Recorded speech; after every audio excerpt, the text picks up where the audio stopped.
हमारे चैनल को सब्सक्राइब करें और बेल आइकन दबाएं। देख कविता, तू सुबह सुबह शुरू मत कर। गोपाल, अगर मैं भी घर में पैसे लाऊं तो इसमें बुरा क्या है? मैंने पहले भी काम किया है, अभी भी करना है। देख कविता, मैं नहीं चाहता कि तू काम पे जाए, और ये बात मैंने तुझे एक नहीं, दो नहीं, चार नहीं, कितनी बार बोल चुका हूँ। तू काम पे नहीं जाएगी मतलब नहीं जाएगी, हम दोनों में तय हुआ है। अब सब मेरा दिमाग मत खराब कर। आई बाबा, ये तो मी संध्याकाळी लवकर ये रे. हो आई.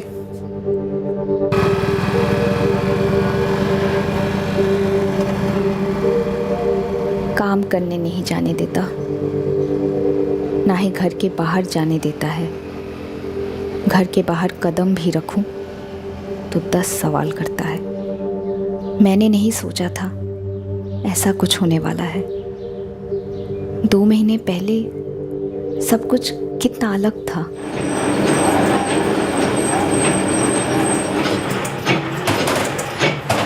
मुझे काम करने में मज़ा आता था।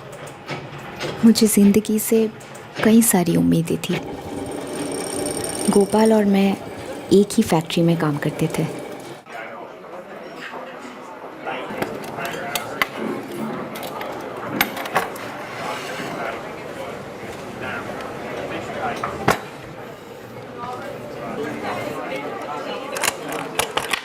तो फिर क्या सोचा तुमने?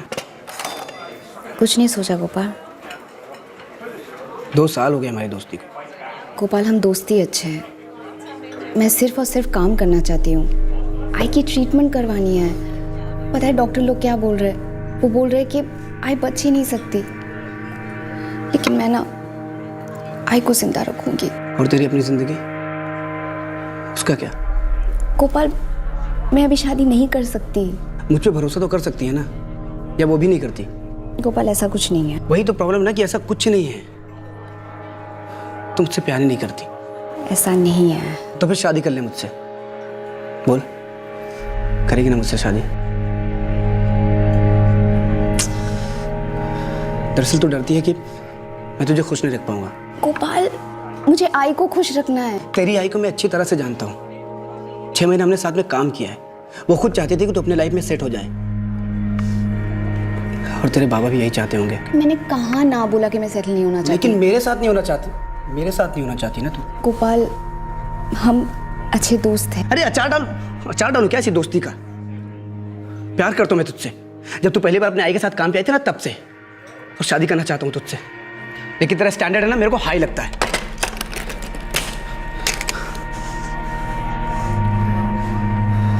अच्छा दोस्त अगर पति बने ना, तो प्यार कम नहीं होता, उल्टा बढ़ता है। लेकिन तुझे मेरा प्यार दिखाई नहीं दे रहा। पता नहीं कौन सी पट्टी बांध रखी है आंखों पे। गोपाल,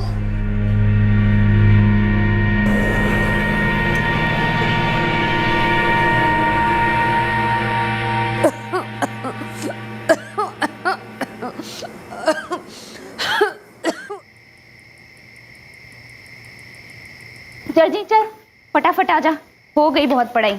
खाना खा ले। आई तू भी आ जा, चलो गरम गरम खाना खा लो, आ जा।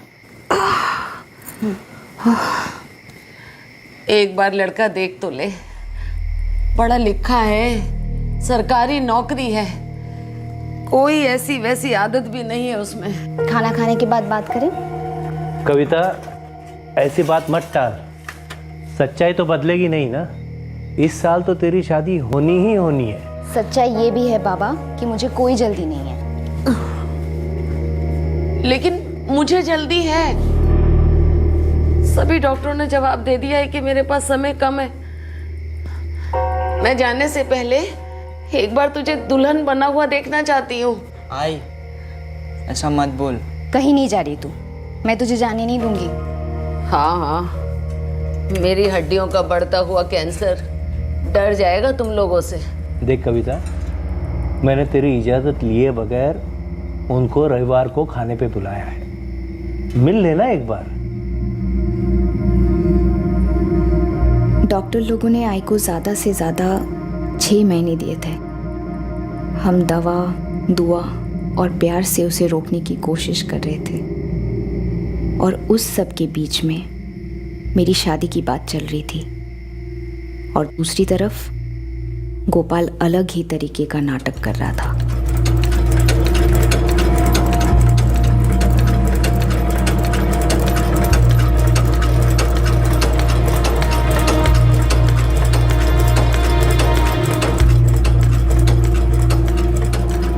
गोपाल ने लेटर दिया है तेरे लिए।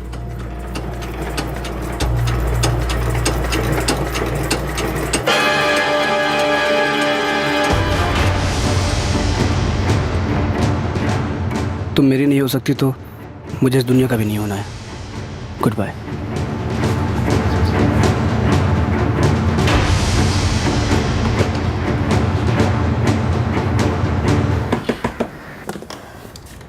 कविता, काकी गोपाल कुटे? वो तो सुबह ही काम पे गया। काम पे गया? लेकिन वो तो वहां आया ही नहीं। आया नहीं तो फिर कहाँ गया? कविता, ए कविता, अरे तुम दोनों में कुछ हुआ है क्या?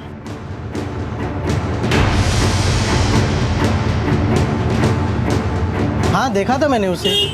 कहाँ? रेलवे पटरी पर अजीब तरह से घूम रहा था। मैंने उसे आवाज भी दिया पर वो सुना ही नहीं।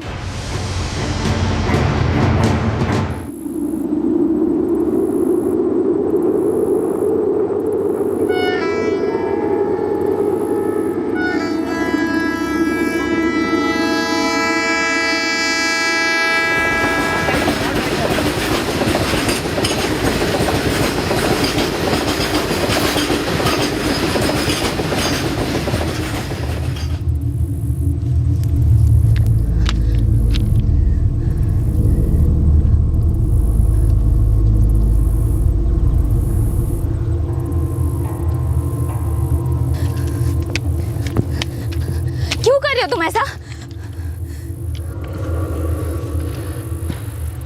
मेरे को लगा था मेरी मैयत पे भी नहीं आएगी तू। फालतू की बातें मत कर गोपाल। फालतू की बात नहीं कर रहा हूँ मैं। तेरे साथ मेरी शादी नहीं हुई तो जी के कोई फायदा नहीं है।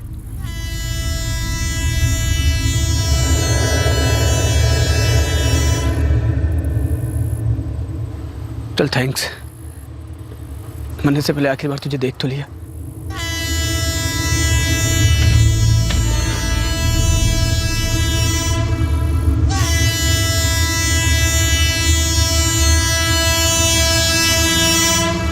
गोपाल! गोपाल हट! हट गोपाल! हट गोपाल! गोपाल हट! गोपाल हट! गोपाल! मत कर ऐसा! क्यों कर रहे तू ऐसा? शादी करेगी मुझसे?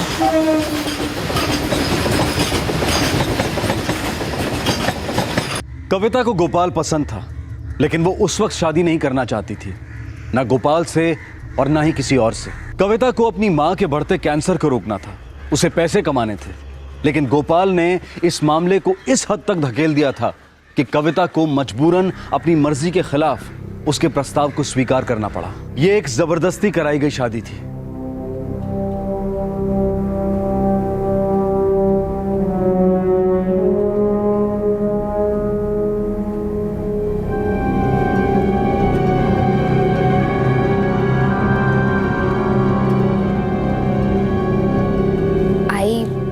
बाबा,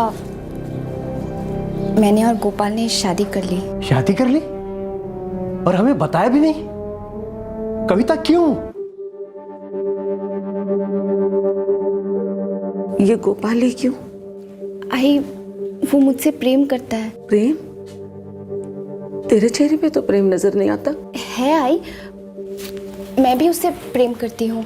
कम से कम 8 से 9 रिश्ते, पढ़े लिखे अच्छी नौकरी वाले आए थे, बिना किसी मांग के। मुंबई पुणे के अच्छे फ्लैट में रह सकती थी तू। आई, मेरी शादी हो चुकी है। गोपाल मेरे पति है, मैं खुश रहूंगी उसके साथ। आशीर्वाद दे मुझे। आशीर्वाद तो मेरा सदा तेरे साथ है, लेकिन एक बात का दुख है बेटा कि तुझ जैसी पढ़ी लिखी होशियार लड़की को एक से एक रिश्ता मिल सकता था, बेहतर जिंदगी मिल सकती थी। आई की बात गलत नहीं थी, मैं भी इस शादी से कभी खुश नहीं थी, और फिर बात और बिगड़ती गई। बोला क्यों नहीं मेरे को? बोल मेरे को, बोला क्यों नहीं तूने? इसमें बोलना क्या था? आई की तबीयत खराब थी तो मैं देखने गई उसे। तेरी आई की तबीयत महीनों से खराब है। सुबह जब मैं काम पे जा रहा था तब क्यों नहीं बोले तू? फिर काम पे जाने के बाद ऐसा क्या उस फैक्ट्री में सांग मला, ऐसा क्या प्यार है तेरे को काम से? हाँ, मैं बचपन से काम करती आई हूँ गोपाल, जब से मैं 8वीं में थी तब से। आई बाबा ने मुझे कभी नहीं रोका। अगर रोका होता ना तो आज मुझे ये दिन देखना नहीं पड़ता। और एक बात कान खोल के सुन ले, उस वक्त तू बच्ची थी और आज एक शादीशुदा औरत है, तू समझे? पर मुझे कमाना अच्छा लगता है। तुझे तेरे पति को नहीं दिखाना अच्छा लगता है? तू जताना चाहती है कि तेरी मेरी कमाई कम पड़ती है तुझे? गलत समझ रहे हो, हमेशा से गलत समझते हो। क्या बात हो रही थी उसके साथ? किसके साथ? वही किराने वाले के साथ। क्या? किराने की दुकान पे लोग खरीदी करने जाते हैं, उसके बाद घर वापस आते हैं, वहाँ घंटों खड़े रह के यही मतलब निकलेगा कि तुम दोनों एक दूसरे को पटा रहे हो। पहले शुरुआत किसने की, तूने कि उसने? क्या बकवास कर रहे हो तुम? काश जिंदगी में भी एक रिवाइंड बटन होता। काश मैं गोपाल की खुदकुशी की धमकी में नहीं आती। काश मैं और पीछे जा पाती अतीत में, जब आई की बीमारी शुरू हुई थी। काश तब जल्दी इलाज होता।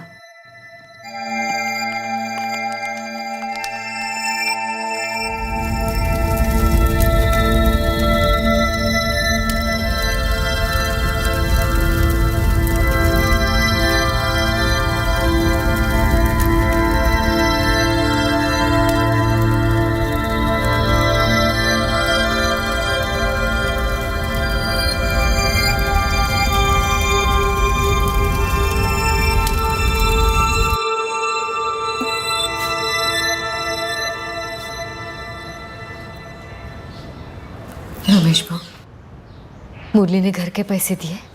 नहीं पार्वती ताई, आशा उससे पूछती रही, लेकिन वो हमेशा कुछ न कुछ बहाने बनाकर बात को टालता रहा। कविता, अब ये तेरी जिम्मेदारी है कि तू मुरली से पैसे निकलवाए।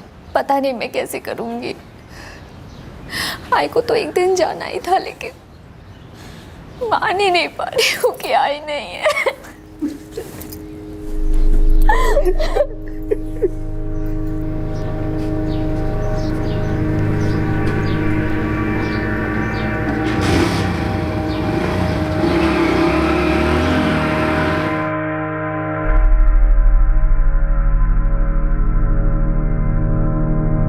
कविता, कहाँ जा रही हो? जी वसंतपुर। वसंतपुर? क्यों? जी वो वसंतपुर में मुरली भाव रहते हैं, उनसे कुछ पैसे लेने हैं। मैं दोपहर तक लौट आऊंगी, चलती हूँ। ठीक है।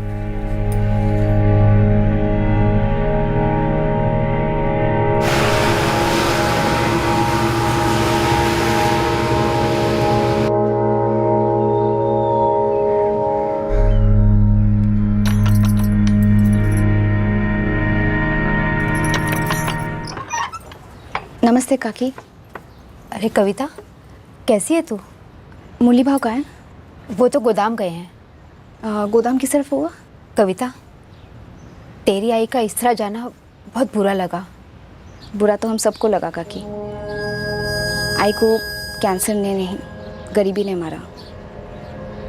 अगर मुरली भाव ठीक टाइम पर पैसे दे देते तो शायद वो और बच सकती, कुछ साल और जीती। मैं पूछ रही थी गोदाम किस तरफ है?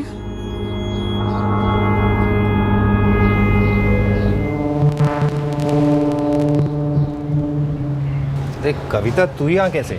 आपसे मिलने आई हूँ मुरली भाव। तेरी आई के ऐसे जाने को लेकर बहुत दुख है मुझे।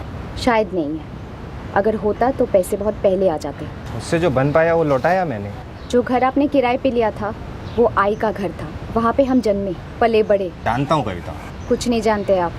बुरे दिन आए इसलिए घर को किराए पे दिया था, उससे भी बुरे दिन आए तो घर को बेच दिया।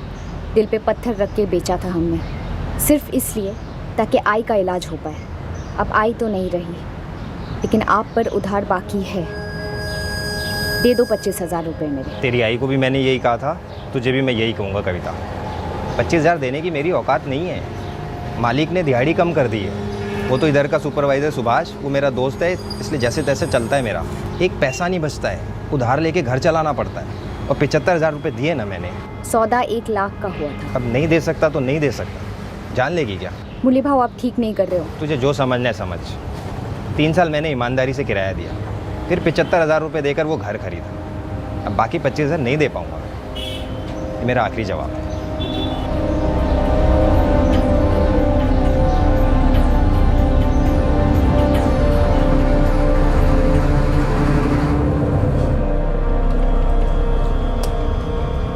वो तेरे घर की मालकिन आशा ताई की बेटी थी ना?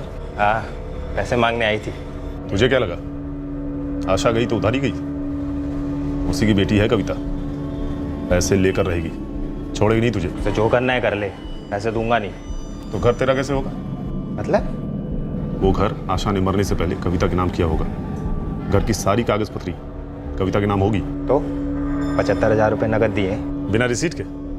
ऊपर से तूने उस लड़की से पंगा ले लिया है। वो बखेड़ा खड़ा कर सकती है और तू उस घर में रहते हुए भी उसे कभी बेच नहीं सकेगा। पैसे लेने गए थे ना मुरली भाऊ से, कहाँ है पैसे? दाखो मला, कुछ है पैसे? उन्होंने दिए नहीं। तूने मुझे सुबह बोला क्यों नहीं तू वसंतपुर जा रही है करके? क्योंकि उस वक्त मैंने सोचा नहीं था कि मैं जाऊंगी। फिर बाद में सोचा कि मैं पैसे मांगने के लिए चली जाती हूँ। मैं आई को बोल के गई थी। आई मेरी बेचारी है, गाय है वो गाय। तू उसको बोल के जाएगी ना तू मुरली भाऊ से मिलने जा रही है तो भी वो मान लेगी। गोपाल, मैं सच बोल रही हूँ कि मैं वसंतपुर गई थी। मैं मुरली भाव से मिली। तू मुरली भाऊ से मिली ना?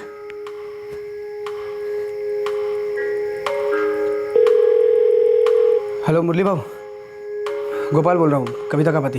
गोपाल, मैंने कविता को बोल दिया है, मैं पैसे अभी नहीं दे पाऊंगा। कभी बोला आपने? इसके आई के क्रियाक्रम के वक्त? नहीं, आज दोपहर को। और तुम लोग जितनी बार भी मुझसे पैसे मांगोगे मेरा जवाब यही है, मैं पैसे अभी नहीं दे सकता।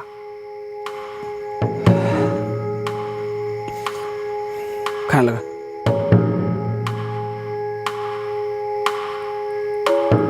गोपाल का शक बढ़ता जा रहा था, मेरी घुटन बढ़ती जा रही थी। सिर्फ 2 महीने हुए थे मेरी शादी को और मुझे लग रहा था कि मैंने अपनी जिंदगी की सबसे बड़ी भूल की थी। पार्वती मौसी बीमार है, मुझे उन्हें देखने जाना है, चलोगे? किसने बोला बीमार है? उनका फोन आया था। और कैसे पता चलेगा? जाना कब है? कल। मैं नहीं आ सकता कल। मैं अकेली जाऊं? वो आई की इकलौती बहन है। जाऊं? जा।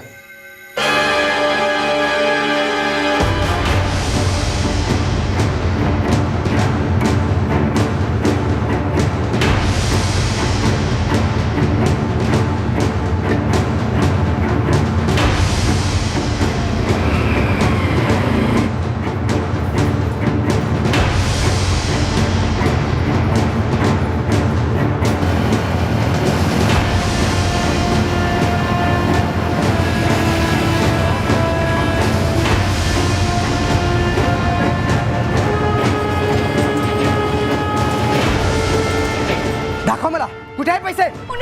उन्होंने दिए नहीं। गोपाल, मैंने कविता को बोल दिया है, मैं पैसे अभी नहीं दे पाऊंगा। कभी बोला आपने? इसके आई के क्रियाक्रम के वक्त? नहीं, आज दोपहर को। पार्वती मौसी बीमार है, मुझे उन्हें देखने जाना है, चलोगे? मैं नहीं आ सकता कल। मैं अकेली जाऊं?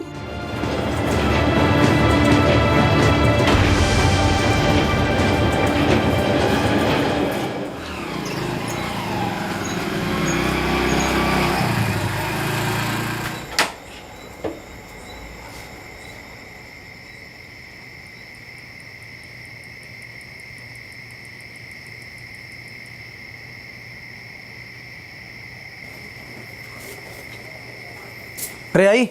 हाँ? कविता कहाँ है? कविता लौटी नहीं अभी तक। लौटी नहीं अभी तक मतलब? 7:30 रहे और अभी तक वो अपने मौसी घर से वापस नहीं आई। मुझे क्या पता, और उसने बोला भी नहीं ये देर होगी करके। उसकी मौसी तो यहाँ उत्तम नगर में रहती है ना, तो फिर आने में इतनी देर कैसे हो सकती है उसको? बेटा तू उसको फोन करना। जिस नंबर से आप संपर्क करना चाहते हैं वो नंबर इस समय बंद है। जिस नंबर से आप संपर्क करना चाहते हैं वो नंबर इस समय बंद है।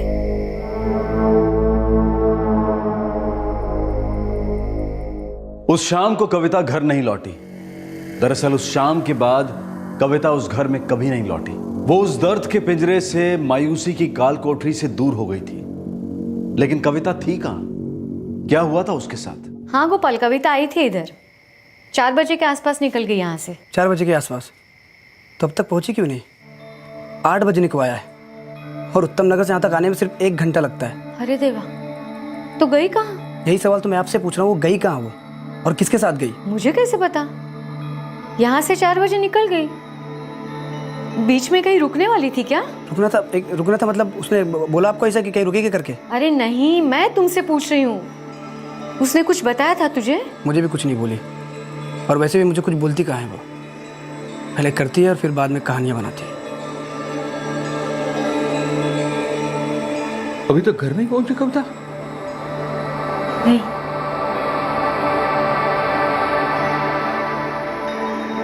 जिस नंबर से आप संपर्क करना चाहते हैं वो नंबर इस समय बंद है।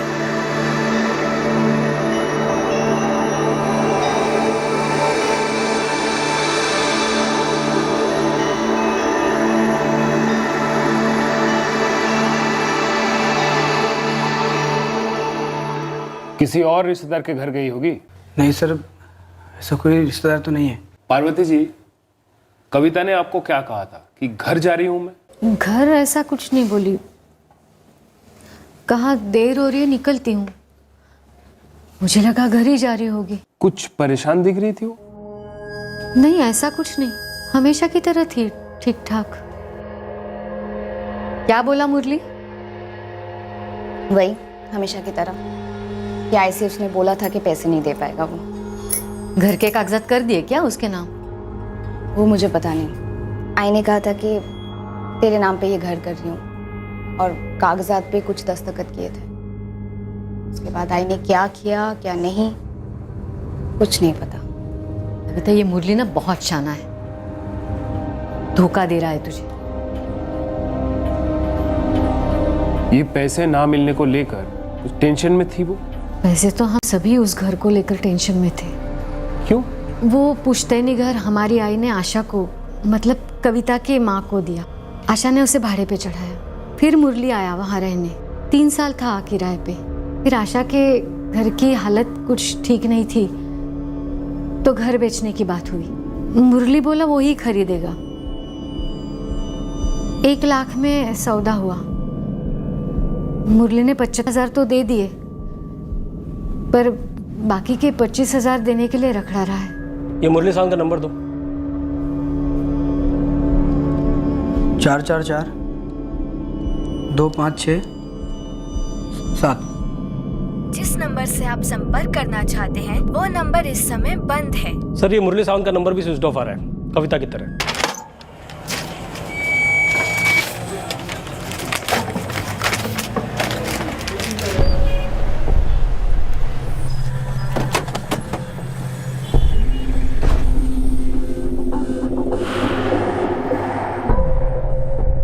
क्या मुरली सावंत कौन है? वो है मुरली।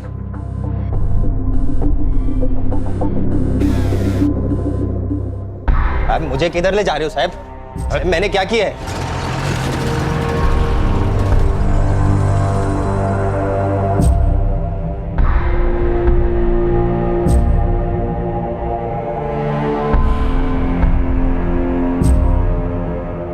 ये मुरली ने ही कुछ किया होगा। मुझे भी ऐसा ही लग रहा है मुरली का बर्ताव देखकर। काफी हिली थी कविता। वो तो है, पैसे नहीं मिलने की वजह से परेशान तो थी वो। मुझे कुछ सही नहीं लग रहा है गोपाल। मैं कविता को अच्छी तरह जानता हूँ। जो भी हो, वो पूरा दिन घर से बाहर बिना बोले नहीं रह सकती। कहीं मुरली ने तो कुछ उल्टा सीधा नहीं किया होगा ना हमारे कविता के साथ?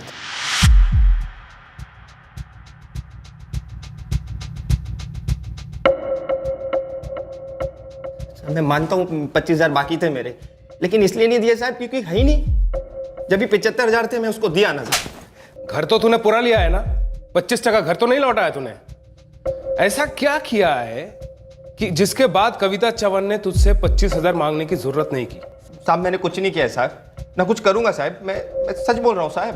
साहब वसंतपुर में हम पिछले कई सालों से रहते हैं, रोज की मजदूरी करते हैं गोदाम में, और जो भी पैसा घर में आता है उससे वरण भात भी नहीं परवड़ता। घर का गुजारा कैसे करते हैं ये हम ही जानते हैं। और क्या जानती हो तुम? साहब, मैं बस इतना जानती हूँ कि मेरे पति कविता के साथ कुछ भी गलत नहीं कर सकते। क्यों नहीं करेगा? ऐसा लिख के दिया उसने कि कभी ऐसा नहीं करेगा? अगर ऐसा कुछ करना ही होता तो मेरे पति 75,000 भी क्यों देते? साहब, मामला कुछ और ही है। हाँ बोल गावड़े। ये मुरली जिस गोडाउन में काम करता है ना, इधर का सुपरवाइजर है सुभाष, मुरली का फ्रेंड भी है। हाँ तो उसका क्या? जब से आपने मुरली को उठाया है ना, ये सुभाष भी गोडाउन से गायब हो गया है, मोबाइल भी बंद है, फुल हवा हो गया है। तेरे पति का दोस्त सुभाष, वो कहाँ है? मुझे नहीं मालूम।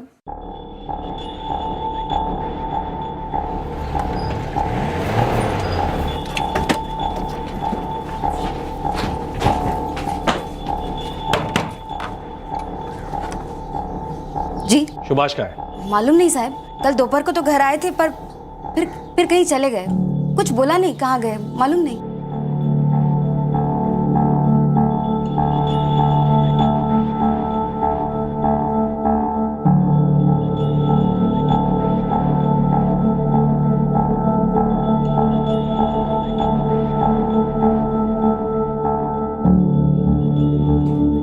तेरे को तो पता ही होगा ना।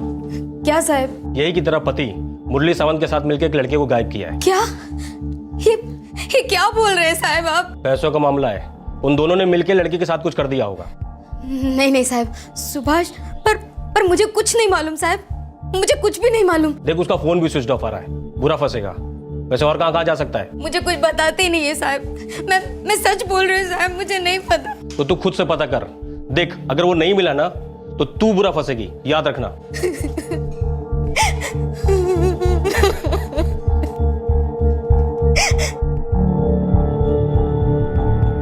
मुरली जल्दी बता दे, कविता के साथ तूने क्या किया है? मालूम ही नहीं वो किधर है, क्या हुआ उसके साथ। तो क्या बोलूं साहब, जितना भी पूछोगे यही बोलूंगा ना साहब। सुभाष कहाँ है? साहब नहीं मालूम, सच्ची नहीं मालूम। वो भी पक्का शामिल है इसमें? तो मैं नहीं हूँ साहब, बीवी बच्चों की कसम खाता हूँ साहब, मैंने कुछ नहीं किया।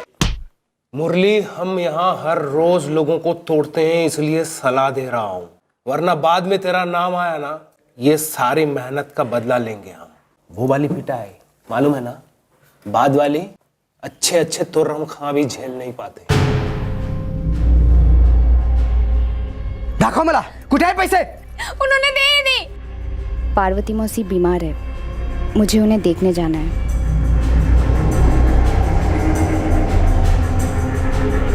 ना मैं उसे यहाँ बुलाती मुझसे मिलने, ना ही ये सब कुछ हो सकता। अपने पर मत ले पार्वती, तुझे थोड़ी पता था कि पीठ पीछे कौन क्या साजिश कर रहा है। ये मुरली ने ही कुछ किया है। मैंने कविता से पूछा भी था कि आशा ने घर के कागजात मुरली के नाम पर कर दिए थे क्या। फिर क्या बोली वो? बोली उसे पता नहीं आशा ने क्या किया क्या नहीं किया, लेकिन अब मुझे पक्का लग रहा है घर के कागजात को लेकर ही ये सब कुछ हुआ है। पहले दिन से ये गोपाल मुझे पसंद नहीं है, पता नहीं कविता ने उसमें क्या देखा। बाबा, आपको क्या लगता है, इस गोपाल ने कुछ गलत तो नहीं किया कविता दीदी के साथ? पता नहीं, देख गोपाल ने किया या किसी और ने किया, हकीकत तो ये है ना कि कविता की पिछले 3 दिन से कोई खबर नहीं है। ये हो सकता है क्या कभी? मुझे तो बहुत डर लग रहा है रवि। इंतजार की कुछ और खौफनाक रातें और दम घोटते दिन बीत गए। कविता की डिटेल्स आसपास के पुलिस स्टेशन में भेज दी गई, लेकिन फिर भी कविता की कोई खबर नहीं थी। और फिर कविता के गायब होने के 5 दिन बाद पुलिस के सामने आया एक खौफनाक नजारा। करोलिना का पुलिस का कहना है कि लाश पहचान के परे है। हाइट, कपड़े वपड़े, बाकी डिटेल्स मैच हुई? सर, जिस औरत की लाश मिली है उसने साड़ी पहनी थी जो लगभग पूरी तरह जल चुकी है। Height 5 foot 2 inch. कविता भी साड़ी पहनती थी और 5 फुट 2 इंच के आसपास की थी। हाँ सर। पोस्टमार्टम होने दो, देखते हैं ये लोग 25,000 के लिए कहां तक जा सकते हैं। उम्र 20 से 25 साल के बीच में थी। कविता चवन भी 22 साल की थी। डीएनए सैंपलिंग करने में भी बहुत मुश्किल आएगी इंस्पेक्टर, क्योंकि बॉडी लगभग पूरी तरह से जल चुकी है। हड्डियों से कुछ पता किया जा सकता है? हाँ, लैब में स्कल की मैपिंग की जा सकती है। हम लोग खोपड़ी को संभाल कर रख लें। कुछ और डिटेल्स दे सकते हैं आप डॉक्टर? जली हुई लाश के सीने पर छुरे, चॉपर या तलवार जैसी किसी चीज के वार के कई निशान मिले हैं और ऐसे ही निशान पेट पे भी। कुछ और? हाँ, और कुछ भी है, और जो शायद बहुत ज्यादा इंपॉर्टेंट। क्या? बॉडी के पेट में 3 से 4 महीने का गर्भ था। ये औरत प्रेग्नेंट थी। बॉडी पे एक भी चीज नहीं है आइडेंटिफिकेशन। हमें बॉडी पर से ऐसी कोई चीज नहीं मिली है जिससे लाश की शिनाख्त हो सके। सारा इलाका छाना गया है लेकिन कहीं कुछ नहीं। तो फिर पहचान कैसे होंगे सर कि ये कविता ही है? एक चीज है, ये औरत पेट से थी। नहीं, ये हमारी कविता नहीं है। पेट से होती तो मुझसे कहती ना। गोपाल, तुझे कुछ कहा था? नहीं, मतलब मेरे को तो कभी कुछ नहीं बोले और आई को भी कभी कुछ नहीं बोले।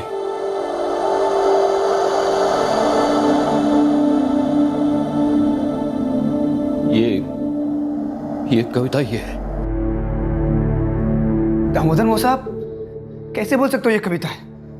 मैं नहीं मानता। पार्वती, उस दिन इसी रंग की साड़ी पहनी थी ना कविता ने?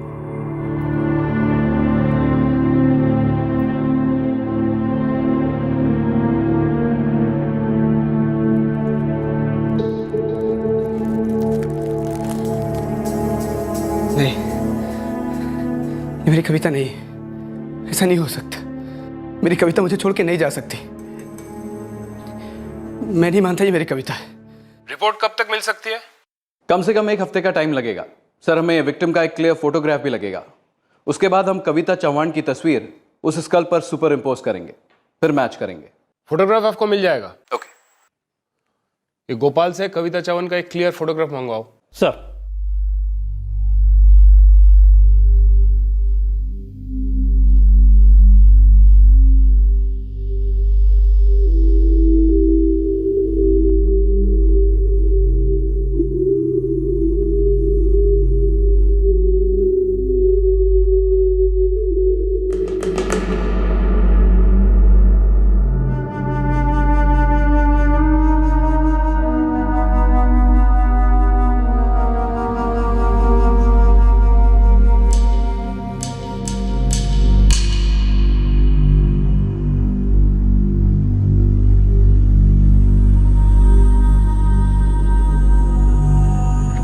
ये है मेरी बेटी कविता।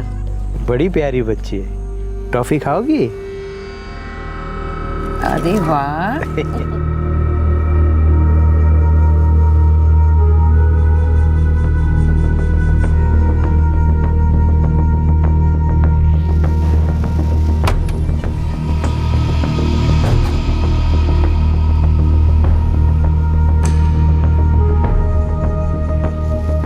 अकल देर से आई लेकिन दुरुस्त।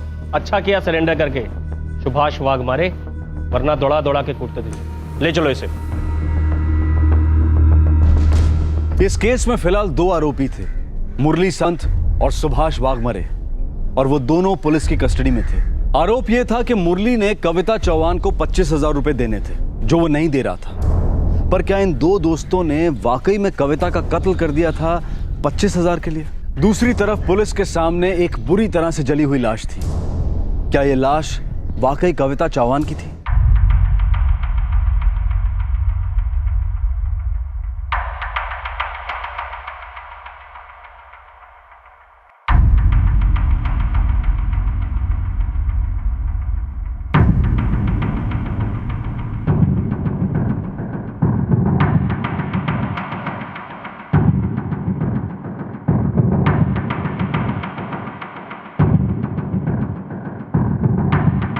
दोनों आरोपियों की कड़ी से कड़ी पूछताछ के बावजूद वो इस जुर्म में शामिल होने से साफ इनकार करते रहे।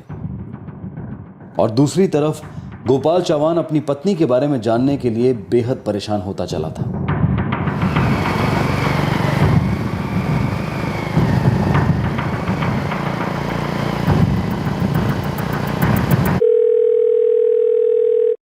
हाँ मुकेश, कोई न्यूज? हमने सुपर इम्पोजिशन कर दिया है। कविता के फोटोग्राफ्स और उस स्कल के डायमेंशंस परफेक्ट फिट हुए हैं।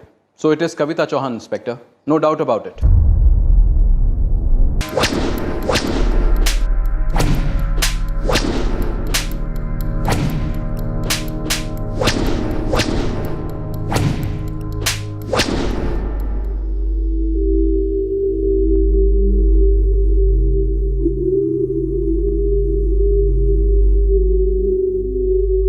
मैं बार बार दुआ कर रहा था कि वो कविता ना हो, वो कविता ना हो।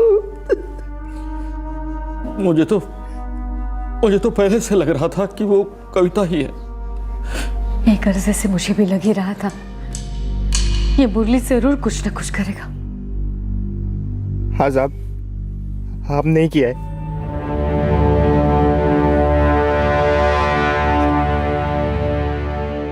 हमने ही मार डाला उसे।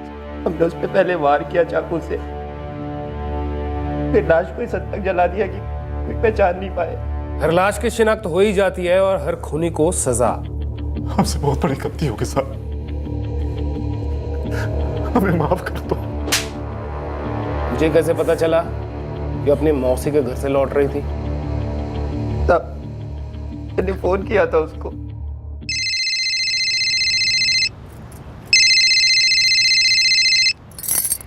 बोलो मुरली भाव। हाँ कविता, मुझे ये पैसे वाला मामला खत्म करना है।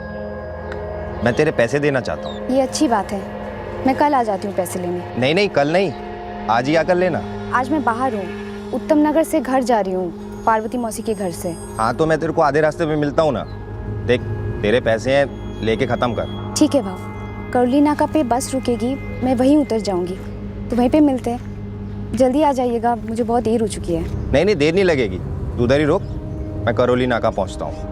करौली नाका के पास से ही हमें एक जली हुई लाश मिली।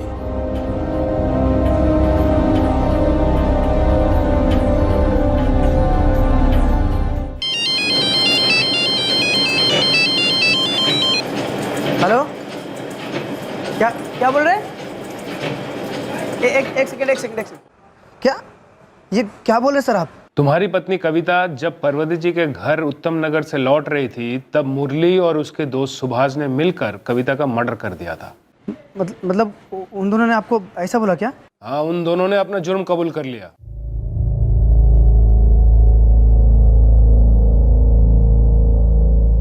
ऐसा क्यों किया तुमने? वो लड़की हमको इतना भी परेशान नहीं कर रही थी। आपने एक बार भी सोचा हमारा क्या होगा, बच्चों का क्या होगा? सुधा, हमने किसी को नहीं मारा। बच्चों की सौगत जानवी, हमने कोई खून नहीं किया। लेकिन पुलिस कह रही है कि आप लोगों ने अपना गुनाह कबूल कर लिया है। हमारे पास कोई चारा नहीं था जानवी, कोई चारा नहीं था। जानवरों की तरह पीटते थे। हमने सोचा गुनाह कबूल कर लेते, कम से कम एक ही बार फांसी होगी। ऐसे रोज रोज तो नहीं मरेंगे। सुभाष, और नहीं सहा जाता, बहुत मार खा ली। मैंने भी डर के मारे सरेंडर कर दिया, पर अब सोचता हूँ कि कहीं भाग गया होता तो ये सही होता। वो लाश मिल गई है, पता चल गया मर्डर हुआ है, हम ही दोनों आरोपी है।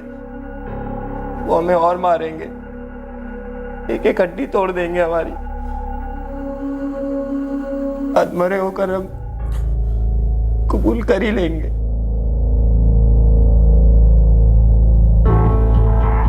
इसलिए हमने सोचा गुनाह नहीं किया है तो भी कबूल कर ही लो। पर क्यों? अब ये लोग कहेंगे कि आप ही खूनी हो, आप लोगों को ही सजा मिलेगी, और आपने कुछ भी नहीं किया, फिर भी सजा आपको होगी। अरे एक बार तो सोचा होता हमारे बारे में कि हमारा क्या होगा।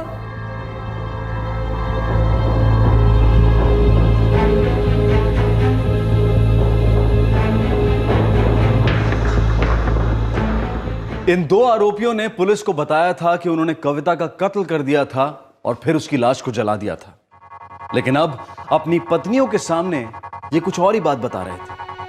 आखिर सच क्या था? क्या वाकई में इन दोनों ने पुलिस की मार से तंग आकर एक खून का इल्जाम अपने सर ले लिया था, या फिर ये दोनों कोई गेम खेल रहे थे? और अगर हां, तो क्या था ये गेम और कौन थे इस गेम के खिलाड़ी और क्यों थे? क्या किसी और ने इन दो आरोपियों के कंधे पर बंदूक रखकर अपनी गोली चलाई थी? वो कौन था जिसे पता था कि कविता उस शाम को अपनी मौसी के घर से लौट रही है? अगर मुरली और सुभाष वो दो लोग थे, तो फिर उन्होंने ये क्यों कहा था कि उन्होंने अपना गुनाह डर के मारे कबूल किया है? मुरली के अलावा ऐसा कौन था जिसे कविता की मौत से फायदा हो सकता था? इन सभी सवालों के जवाब हम आपको देंगे परसों यानी कि रविवार रात 11 बजे इस केस के दूसरे और आखिरी भाग में। आपसे फिर मुलाकात होगी, तब तक अपना ख्याल रखें, सतर्क रहें, सुरक्षित रहें और देखते रहें क्राइम पेट्रोल सतर्क। सबक एक को, सीख पूरे देश को। जय Hind. For more updates, subscribe to our channel, click the show links and enjoy watching the videos.